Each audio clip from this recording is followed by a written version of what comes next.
یا اللہ یا اللہ۔ اسلام میں اہم چیز کیا ہے کہ جو قرآن و سنت تھا ایز اٹ از آج بھی امت میں موجود ہے۔ مسلمان علماء نے تحریفات نہیں کی، اور کمال کی بات آپ کو بتاؤں، جو تحریفات کر رہے ہیں نا وہ علماء کو برا بھلا کہہ رہے ہیں۔ یہ عجیب فنٹرگیری ہو رہی ہے معاشرے میں، یعنی جو قرآن و سنت میں تحریف کر رہے ہیں نا، پروفیسر ٹائپ کے جو لوگ نئے نئے مارکیٹ میں آ رہے ہیں، پروفیسر غامدی صاحب جیسے، جو تحریف کر رہے ہیں نا، وہ اس تحریف پہ لیبل پتہ کیا لگاتے ہیں کہ جیسے یہود و نصارہ کے مولویوں نے قرآن و اپنی تورات انجیل میں تحریف کی، ایسے ہی اس امت کے علماء نے بھی قرآن و حدیث میں تحریف کی۔ ہم اصل قرآن بتا رہے ہیں آپ کو، حالانکہ اصل میں یہ تحریف کر رہے ہیں۔ یہ خوب سمجھ لیں کہ اس امت کے علماء اور پچھلی امتوں کے علماء میں زمین آسمان کا فرق ہے۔ جیسے اس امت میں اور پچھلی امتوں میں زمین آسمان کا فرق ہے، اسی طرح اس امت کے علماء اور پچھلی امتوں کے علماء میں بھی زمین آسمان کا فرق ہے۔ پچھلی امتیں من حیث الامہ گمراہ ہو گئیں، اس امت کے بارے میں قرآن کہتا ہے کنتم خیر امۃ اخرجت للناس، تم تمام امتوں سے سب سے بہتر ہو جن کو ہم نے لوگوں کے نفع کے لیے پیدا کیا ہے۔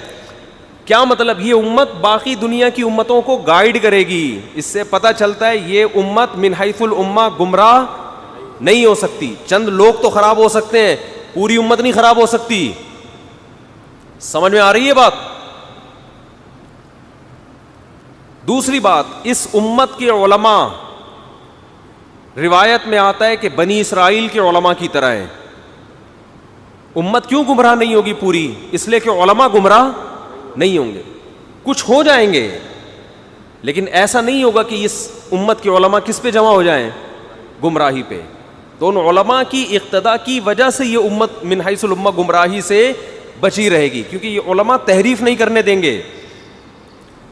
حضرت مفتی محمد شفیع صاحب رحمہ اللہ تعالی سے کسی نے مسئلہ پوچھا، انہوں نے جواب دیا۔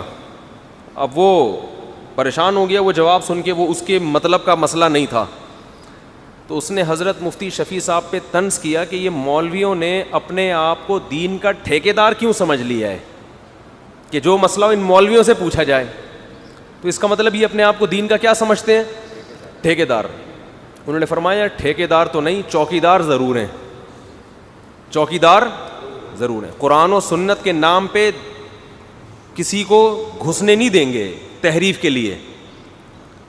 اگر علماء نہ ہوتے اس امت کی، ہمارے دینی مدارس اتنی بڑی تعداد میں اور اتنی پوری دنیا میں، یہ علماء اگر نہ ہوتے تو، اور ان علماء کی قرآن و سنت پہ مضبوط گرفت نہ ہوتی، تو قادیانی بھی اپنے آپ کو اسلام میں داخل کرنے کا دعویٰ کرتے اور وہ دعویٰ پنپ جاتا۔ یہ روکا کس نے؟ علماء نے، کہ ان کا اسلام سے کوئی رشتہ نہیں ہے۔ علماء ہی بتاتے رہے ہیں ہر دور میں حق کیا ہے، باطل کیا ہے، کون سی تحقیق قرآن و سنت کے نام پہ حقیقت ہے اور کون سی تحقیق ایسی ہے کہ قرآن و سنت کا لیبل ہے لیکن اس کے پیچھے حقیقی قرآن و سنت نہیں ہے۔ آج میں کلپ سن رہا تھا، اس کی ایک مثال دیتا ہوں۔ آج ہی مجھے کسی نے کلپ بھیجا، وہ کلپ بہت اچھا، جن صاحب کی وہ اسپیچ ہے، وہ کوئی عالم نہیں ہے لیکن وہ اسپیچ ان کی بہت اچھی، مگر اس میں انہوں نے علماء پہ طنز کر دیا۔ سمجھ رہے ہیں؟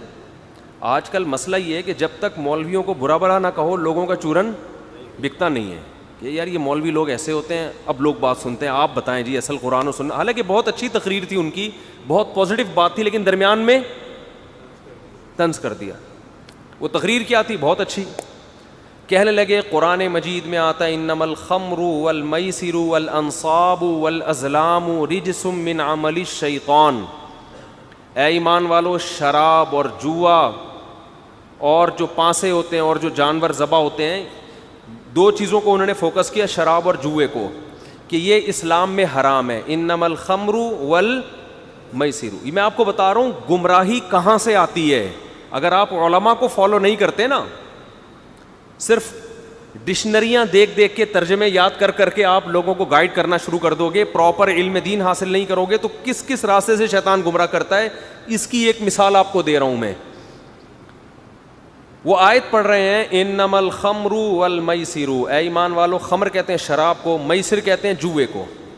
تو محترم نے یہ کہا کہ میسر اصل میں نکلا ہے یسر سے. یسر کہتے ہیں آسانی کو. یہاں تک بات بالکل درست ہے. یسر کس کو کہتے ہیں؟ آسانی. میسر یسر سے نکلا ہے نا. تو جوئے کو جوا اس لیے کہتے ہیں کہ اس میں آسانی سے بغیر کسی محنت کے پیسہ حاصل ہو جاتا ہے. تو انہوں نے لکھا اس آیت کا اصل ترجمہ جوا نہیں ہے, بلکہ اس کا اصل ترجمہ یہ ہے کہ شراب اور وہ پیسہ جو محنت کے بغیر حاصل ہو جائے وہ اسلام میں کیا ہے؟ حرام ہے. پھر کہنے لگے یہ کہ کوئی مفتی آپ کو نہیں بتائے گا. اور واقعی الحمدللہ کوئی مفتی یہ بات, اللہ کا بڑا فضل ہے, نہیں بتاتا, کیونکہ یہ غلط ہے. ٹھیک ہے, اچھا ہوا نہیں بتاتا. اب یہ کہنے کی کیا ضرورت تھی؟ آپ کی اتنی اچھی تقریر چل رہی ہے, یہ کہنے کی کیا ضرورت تھی؟ کوئی وہی جو کہتا رہتا ہے نا, چورن کی دکان جس نے کھولی ہوئی ہے, وہ بھی کہتا ہے مفتی لوگ تم کو یہ نہیں بتائیں گے. خام خام. چورن سے یاد آیا, وہ ایک دفعہ انہوں نے چورن یہ بھی بیچا کہ کسی نے ویل مچھلی کے بارے میں سوال کیا. ویل مچھلی کے بارے میں محترم سے سوال کیا تو انہوں نے کہا حنفی لوگ کہتے ہیں کہ ویل مچھلی اسلام میں کیا ہے؟ حرام ہے. یعنی حنفی فقہ حنفی میں ویل مچھلی حرام ہے. حالانکہ حدیث میں آتا ہے اتنی بڑی مچھلی ساحل سمندر پہ آئی تھی, صحابہ نے کھائی تھی. تو یہ دیکھو, یہ فقہ حنفی قرآن و حدیث کے کیا ہے؟ خلاف ہے. اور سارے بیٹھ کے نیچے کمنٹس لوگوں کے, اف توبہ توبہ, حنفیوں کو دیکھو قرآن. پہلے تو یہ تو ثابت کر کس نے بولا ہے کہ ویل مچھلی فقہ حنفی میں حرام ہے؟ خود ہی الزام لگا کے خود ہی جواب دے رہا ہے اس کے. جب مچھلی ہے تو وہ فقہ حنفی میں جائز ہے, کیونکہ فقہ حنفی میں تصریح ہے کہ سمندر کی تمام مچھلیاں کیا ہیں؟ حلال ہیں. فقہ حنفی میں یہ ہے کہ مچھلی کے علاوہ کوئی چیز حلال نہیں ہے. تم قرآن و سنت سے ثابت کرو, کسی ایک صحابی سے ضعیف حدیث دکھا دو یا کسی ایک تابعی سے ضعیف حدیث کہ مچھلی کے علاوہ کسی چیز کو ہاتھ بھی لگایا انہوں نے, پھر آپ بولنا فقہ حنفی قرآن و سنت کے خلاف ہے. تبھی کہہ رہا ہوں سامنے بیٹھے گا تو تیرا چورن کی دکان بند ہو جائے گی. صحیح ہے نا. فقہ حنفی پہ بھی الزام لگا رہا ہے, علماء پہ بھی الزام لگا رہا ہے. فقہ حنفی میں ویل مچھلی بالکل جائز ہے. کس نے کہہ دیا؟ اگر کسی کتاب میں لکھا بھی ہے کہ حرام ہے تو وہ غلط لکھا ہے. فقہ حنفی ہر کتاب کا ذمہ دار نہیں ہے. تو بیٹھ کے فضول بس علماء پہ الزامات لگاتے رہو, الزامات لگاتے.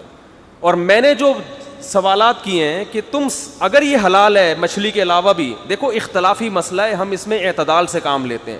باقی فقہا ویل مچھلی کے علاوہ سمندر کی مخلوق کو بھی حلال سمجھتے ہیں, لیکن وہ اعتدال کے ساتھ, وہ فقہ حنفی پہ طنز نہیں کرتے. وہ کہتے ہیں ان کے اپنے دلائل ہیں, ہمارے اپنے دلائل ہیں.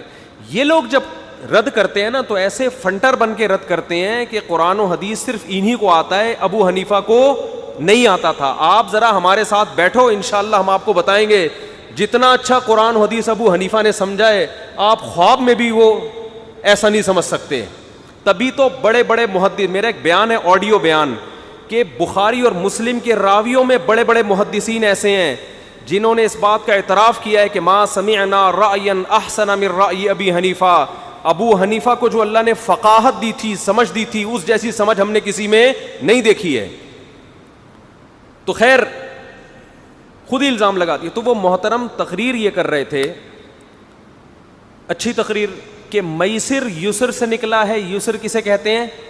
بولو, آسانی کو. یسر کسے کہتے ہیں؟ آسانی کو. تو اس کا اصل ترجمہ ہے شراب بھی حرام اور آسانی کے ساتھ کمایا ہوا فری پھوکٹ کا پیسہ بھی کیا ہے؟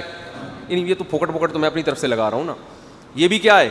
حرام. لہذا جہیز بھی حرام, کیونکہ وہ بھی فری میں ملتا ہے. جہیز بھی کیا ہے؟ حرام ہے, کیونکہ وہ بھی کیا ملتا ہے؟ فری میں. ٹھیک ہے, آپ کی سوچ اچھی ہے, آپ لوگوں کو میسج اچھا دے رہے ہو کہ جہیز نہیں لینا چاہیے, یہ میسج اچھا ہے, لیکن میرے بھائی اس کے لیے مفتیوں پہ طنز کرنے کی کیا؟ یہ ویسے ہی کہہ دیتے نہیں لیا کرو. رہا یہ جو دلیل دی ہے نا کہ میسر کا ترجمہ جو کوئی بھی مفتی نہیں بتاتا کہ آسانی ہے, تو یاد رکھیں دنیا میں اصول یہ ہے کہ جب کوئی چیز ٹرم ہوتی ہے نا, اصطلاح ہوتی ہے, اس میں اس کے اصل معنی نہیں دیکھے جاتے کہ یہ کس سے نکلا ہے. یہ دیکھا جاتا ہے نکل کے بن کیا گیا ہے اور یہ اس کو نام کیا دیا جا رہا ہے. میسر نکلا یسر سے ہے, اس لیے کہ جوئے میں آسانی سے پیسہ کمایا جاتا تھا, اس لیے عرب نے اس کو کیا کہنا شروع کر دیا؟ میسر. لیکن جب اس کو میسر کہنا شروع کر دیا تو اب جوئے کو میسر کہا جائے گا, ہر آسانی سے کمائی ہوئی چیز کو میسر نہیں کہا جائے گا. یہ اصطلاح ہے, ٹرم ہے. اس کی مثال خمر ہے. اس سے پہلے کیا قرآن میں لفظ استعمال وہ خمر حرام. خمر شراب کو کیوں کہتے ہیں؟ خمر اصل میں کہتے ہیں, آپ کو دیکھو نا خمار, دوپٹہ اوڑھنی عورتیں سر پہ ڈالتی ہیں, اس سے وہ چھپ جاتی ہیں. خمار خمر نکلا ہے مخامرۃ العقل سے, عقل پہ پردہ پڑ جاتا ہے شراب پی کے. تو ہر وہ چیز جس سے آپ کی عقل کام کرنا چھوڑ دے اس میں خمر کا معنی پایا جاتا ہے. تو شراب کو خمر کیوں کہا جاتا ہے عربی میں؟ اس لیے کہ اس سے عقل کس میں آ جاتی ہے؟ پردے میں آ جاتی. اب آپ نے کہا چونکہ خمر کو خمر اس لیے کہا جاتا ہے کہ وہ خمار سے نکلا ہے اور اس سے عقل پردے میں آ جاتی ہے, تو ہر وہ چیز جس سے عقل پردے میں آ جائے وہ حرام ہے. لہذا نیند کی گولی بھی کیا ہے؟ کیونکہ عقل تو اس سے بھی پردے میں آتی ہے. نیند کی گولی کھا کے آپ ٹون ہو جاتے ہیں. بعض لوگ دوسری شادی کا تذکرہ سن کے ٹون ہو جاتے ہیں خوشی سے. تو یہ بھی حرام ہے. کیا خیال ہے بھائی؟ تو کرتے ورتے نہیں, لیکن خوشی میں پاگل ہو جاتے ہیں وہ. تو ہر وہ چیز تو آپ کو کیا, میں ہوں سننے ٹن ٹناٹن والا ہو جائے گا یہ تو حساب. وہ تو نظم آئی تھی نا, نعت آئی تھی, یعنی ہر وہ چیز جو آپ, وہ نظم بعض لوگ وہ سن کے ٹن ہو گئے. میں ہوں قادری سننی ٹن ٹن ٹناٹن آئی تھی نا ایک نعت, تو بعض لوگ وہ سن کے کیا ہو گئے, ٹن ٹناٹن ہو گئے. تو ہم کیا کہیں گے بھائی, خمر اگرچہ یہاں سے نکلا ہے یہ لفظ, لیکن جب نکل کے کسی خاص چیز کو نام دے دیا گیا, ناؤن ہو گیا, تو اب اس سے وہی چیز مراد ہوگی. یہ نہیں دیکھا جائے گا کہ اس کا مادہ اشتقاق کیا ہے, یعنی یہ لفظ نکلا کہاں سے ہے, جہاں سے نکلا ہے ان تمام چیزوں پہ اس کو چسپاں کیا جائے, ایسا نہیں ہوتا.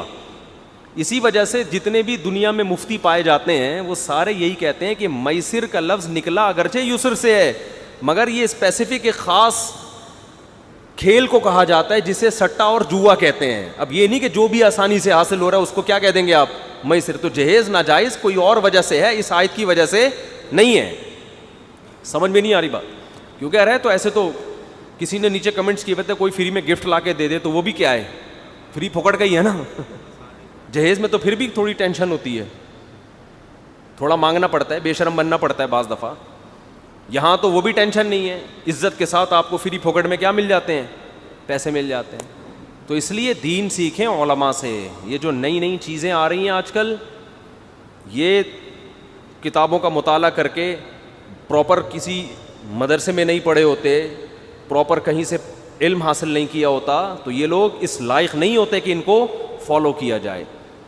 ہاں آپ کہہ سکتے ہیں بہت سے لوگ مدرسوں میں پڑھ کے گمراہ کر رہے ہیں, تو بالکل ٹھیک ہے, کر رہے ہیں گمراہ, لیکن اہل حق بھی کہاں سے پیدا ہوں گے؟ اسی پروسیس سے گزر کے پیدا ہوں گے. جیسے doctor M B B S جب تک نہیں کرے گا M B B S doctor نہیں بنے گا. اب آپ کو بہت سے ایم بی بی ایس کر کے بھی گمراہ کر رہے ہیں, غلط کر رہے ہیں, لیکن اس کا یہ مطلب تھوڑی کہ جو ایم بی بی ایس نہ کرے اس کو بھی ڈاکٹر مان لیا جائے. یہ تھوڑی ہوگا. تو میں یہ عرض کر رہا تھا کہ اس امت کے علماء میں اور پچھلی امت کے علماء میں زمین اور آسمان کا فرق ہے, کیونکہ یہ نبی آخری نبی ہے نا. پہلے تو یہ تھا کہ آخری نبی نہیں تھے, جو نبی دنیا سے جائے گا نیا نبی آئے گا. تو اللہ نے ذمہ داری نہیں لی کہ میں ان کی امتوں کو گمراہی سے بچاؤں گا یا سب علماء کو گمراہی سے بچاؤں گا. یہ ذمہ داری اللہ نے نہیں لی.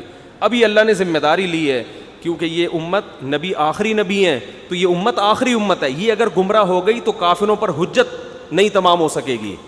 تو ایک بہت بڑی تعداد میں مسلمان بھی حق پر رہیں گے, اور مسلمان حق پر رہیں گے کیوں؟ کیونکہ ان کے گائیڈ کرنے والے علماء حق پر ہوں گے. تو جہاں گمراہ علماء ہوتے ہیں وہاں ہول سیل کے حساب سے اہل حق بھی کون ہوں گے؟ علماء ہوں گے. تبھی حدیث میں آتا ہے العلماء ورثۃ الانبیاء. ناصر البانی نے اس حدیث کو صحیح قرار دیا ہے کہ علماء انبیاء کے وارث ہیں. اور اس حدیث سے لگتا ہے کہ یہ اس امت کے علماء کے بارے میں ہے, اس امت کے علماء کے بارے میں. العلماء الف لام خاص ہے, کہ ایک روایت میں علماء امتی بھی ہے کہ میری امت کے علماء,